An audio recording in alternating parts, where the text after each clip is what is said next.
Assalamu alaikum wa rahmatullahi wa barakatuhu, yan uwa masu kallon mu da sauraron mu a daidai wannan lokaci a kuma wannan dare mai albarka.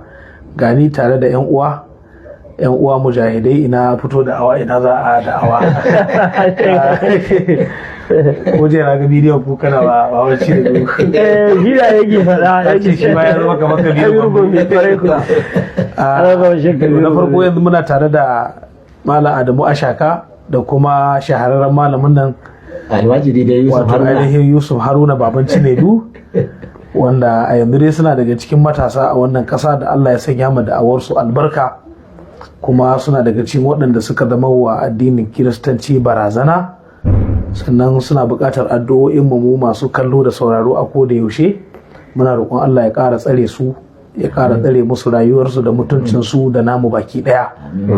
Mu kuma muna kallon abin da suke, muna ta musu fatan alkhairi a koda yaushe, dan abu ne da ya fi ƙarfin mu. Ita da awar fanni ce, kowa akwai abin da yake taka, amma Allah ya sani gaskiya layin ku yana gaba da namu tsakani da Allah. Da haka ma kalma ɗaya biyu da saboda masu sauraro, bari mu fara da kai kafin shi babban shehi. So alhamdulillah, kamar yadda kuka ji daga bakin Sheikh Malam Albayan, Allah cikin ikon shi, ina ga yau kwana na biyu ko uku? ko ina da uku ne. Uku. Rana ɗaya muka zo daga kuna da zaka zuwa. Rana ɗaya muka shigo da kana kai. Yau ina kwana na biyu a cikin garin Kano, mun dawo daga Lagos. Ina kwana na kusan sati na ɗaya dai a Lagos, shi kuma ya fi kwanan shi 12 a Lagos. Aka ni bana postin, kai ke postin. Muna da shi a Lagos. Kai ma baka postin a Lagos din ba. Ni ban yi postin a Lagos. Ani da yau na bana postin. Gaskiya ne da gaskiya. So Allah ta yi wa shigo, mun taho tare da shi Malam Haruna tun daga Lagos, kuma muka shigo Kano. So Malam yake taba ni a waya, ashe shi ma ya shigo Kano. So shine muka kawo mishi ziyara cikin hotel din shi. Dama mun shirya kai Malam ziyara Abuja, ina kwanan wajen nawa Abuja wallahi. So biyu muna shirya ba za mu zo wurin Malam, har mun yi magana da shi. Allah sarki. Sai rashin lafiya ya lullube shi Malam Haruna. So shi yana da Malam ya ce min gashi nan yana cikin Kano, ya kaman ni ma ina Kano. Na ce Malam Haruna, to yanzu tashi mu je mu yi ya bashin da ake bin mu na Abuja. Gaskiya ne. To shine muka kawo Malam ziyara a cikin hotel din shi. Mun gode da addu'o'i da jama'a suke mana ga baki ɗayan mu. Allah Ubangiji ya saka da alkhairi, kuma Allah ya sa mana ikhlasi a cikin ayyukanmu.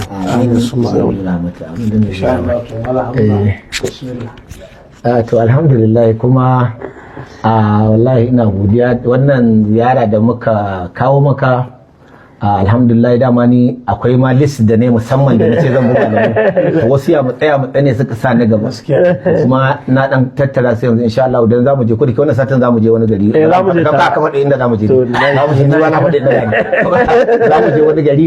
In muka je garin ma gama abinda muke muka dawo insha Allah, kan wallahi zan zo. Akwai wannan ma yanda malamai, abinda malamai suka yi mu, wato in ban gode masa ba ma na yi butulci.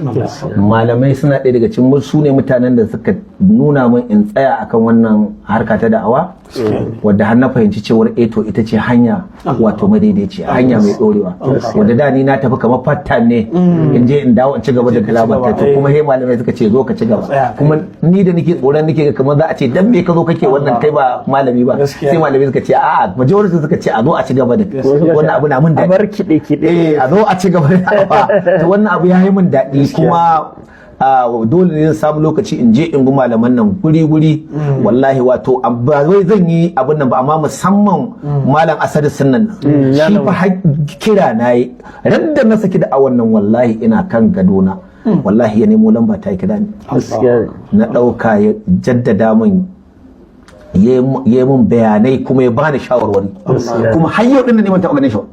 Na je Kaduna sau biyu ana cewa ya tafiya. Kuma kana tare da babban almajiri. Da Allah, wallahi ba taɓa ganin shi. Ina daga cikin mutane ke haɗuwa da su.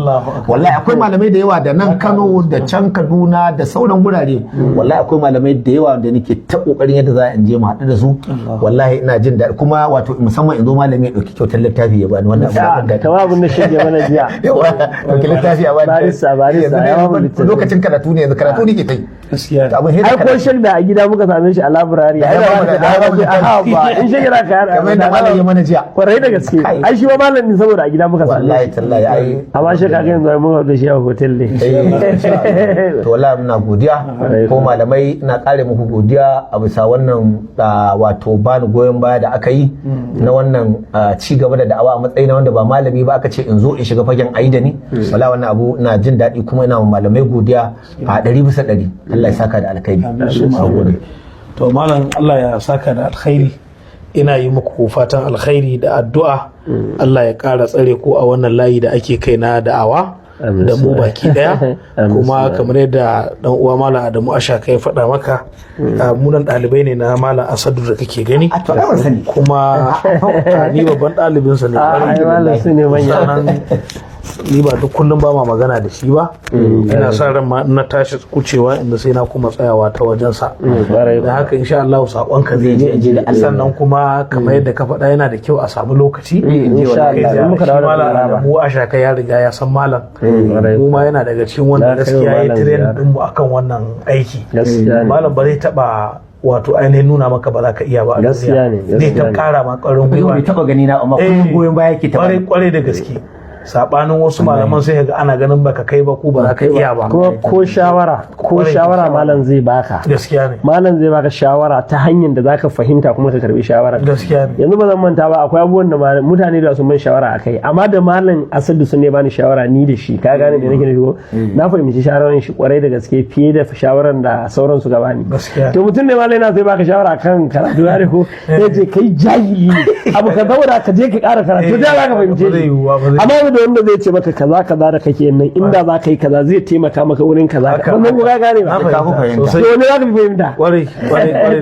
to Allah ya dace da Allah ya saka wannan insha Allah wannan mun yi ne saboda sauran yan uwa da za su ga wannan muna roƙon ku yi mana addu'o'i da kuma fatan alkhairi musamman waɗannan bayan Allah ya da suke shiga lungu da sako Allah ya ci gaba da tsare mana su duk inda za su shiga Allah ya shigar da su lafiya ya fitar da su lafiya ko yanzu sun ce akwai tafiya amma Allah ya ce kana faɗi ai shine riba wannan soja ne riba na da insha Allah assalamu alaikum warahmatullahi wabarakatuh